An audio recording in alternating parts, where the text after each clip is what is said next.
இந்த வீடியோ பாருங்களேன். பார்த்தா எத்தனை செம்பிளியர் மொத்தம் வச்சிருக்கீங்க? சும்மா ஒரு சின்ன வீடியோ பேட்டி எடுக்கலாம் தெரிஞ்சுக்கலாம்னு கேட்கறதுக்காக. ஆடு வளர்ப்பு பத்தி தெரிஞ்சு 60 ரூபாய் இருக்குதுங்க.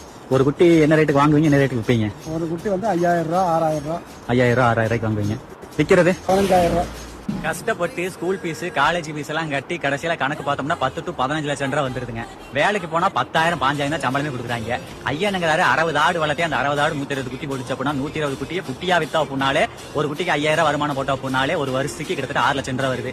அப்ப அவருடைய வருமானம் ஒரு மாசத்துக்கு 50,000 ரூபா வருதுங்க. அதே அதை வளர்த்து வித்தா அப்படின்னா குறைஞ்ச வச்ச 10,000 ரூபாய்க்கு கேட்கலாம். அப்ப கணக்கு போட்டு பார்த்தா அப்படின்னா 10 லட்சம் ரூபாய்க்கு மேல வருமானம் வருது வருஷ வருமானம். அப்ப கிட்டத்தட்ட மாச வருமானம் 1 லட்சம் ரூபாய் பக்கமா வந்துருது. உண்மைதான்ல, கஷ்டப்பட்டு படிச்சு வேலைக்கெல்லாம் போனா 15,000 இருந்து 20,000 சம்பளம், ஆனா ஆடு வளர்த்தா இவ்வளவு லாபம். பட் இதுல இருக்கக்கூடிய ரியாலிட்டி என்ன அப்படின்னு சொல்லிட்டு இதை அனுப்பிச்சு ஒரு நம்பர் நம்ம கிட்ட கேட்டிருந்தாங்க. அது மட்டும் இல்லாம ஜாக்கீர் பாஷா சொல்லிட்டு ஒருத்தர் வந்து கமெண்ட் பண்ணியிருந்தாரு, இந்த மாதிரி வந்து கோட் ஃபார்மிங் ப்ளூ பிரிண்ட் அப்படின்னு சொல்லிட்டு. இந்த மாதிரி லாபகரமான பிசினஸ்